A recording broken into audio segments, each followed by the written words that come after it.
What the heck am I doing to myself?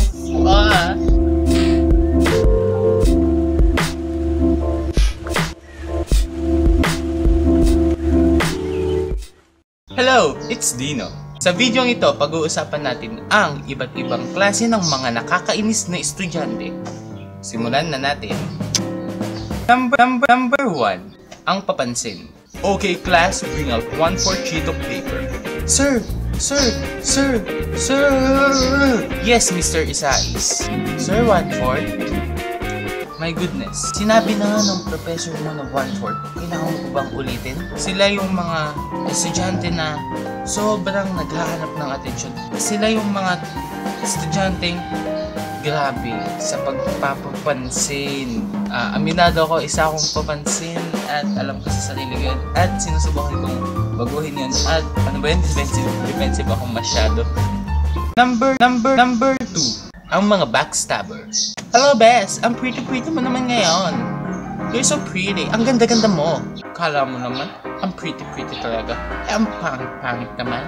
So, sila yung mga mean girl. Sobrang nakakainis.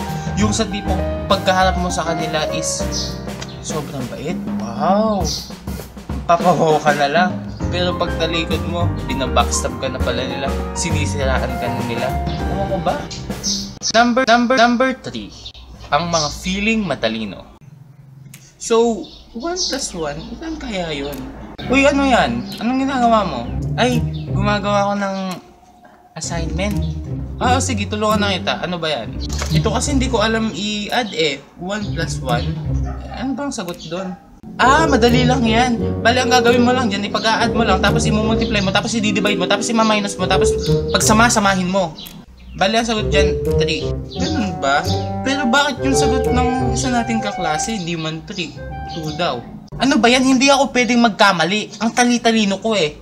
So ito yung mga estudyanteng sobrang taas ng tingin nila sa IQ nila. So feeling nila alam na nila lahat. So feeling nila alam na nila kung paano gawin ang lahat. So feeling nila lahat ng sinasabi nila ay tama. Number 4. Ang mga feeling magaganda. Oh my god, I'm so pretty. Why am I so pretty? I'm so adorable.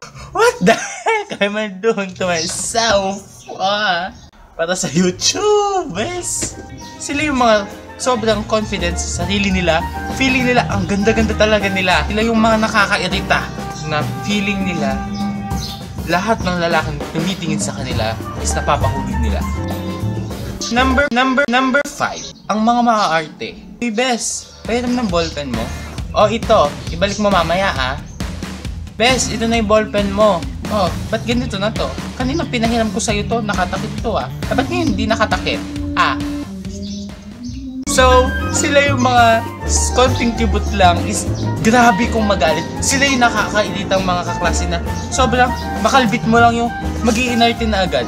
Talaga yung pinakayaw ko yung mga ganito. Number 6. Ang mga lideran. Okay, classmates, bago kayo umalis, may i-announce lang ako sa inyo. Napansin ko kasi ang gulo-gulo natin lahat kapag lumalabas ng classroom. So, dapat, pag aalis tayo, dapat nakapila. Hindi pwedeng hindi. Dapat organize tayo. Yung talagang, feeling talaga nila leader sila. Yung kahit wala na sa sitwasyon, nag-a-act pa din sila as leader. Kakainis na. Grabe. Number 7. Ang mga pabebe. Okay class, bring out your assignments. Sir, pwede po bang bukas ko na nga i-pass yung assignment ko?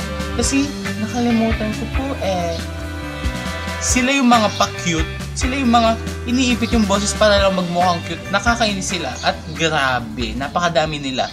Number 8. Ang mga malalandi. I'm so hot. Anong ginagawa ko sa sarili ko?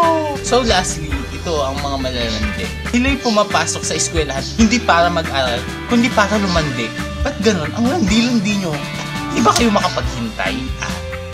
May pasok tayo tapos lumalandi ka. Kung di mo napanood ang isang video ko na tungkol sa aral muna bago landi, check mo dito sa I na parang button or sa description box below. Salamat sa panonood ng video ito at kung meron pa kayong alam ng iba't ibang uri ng mga nakakainis na kaklase, mag-comment lang kayo sa comment box below.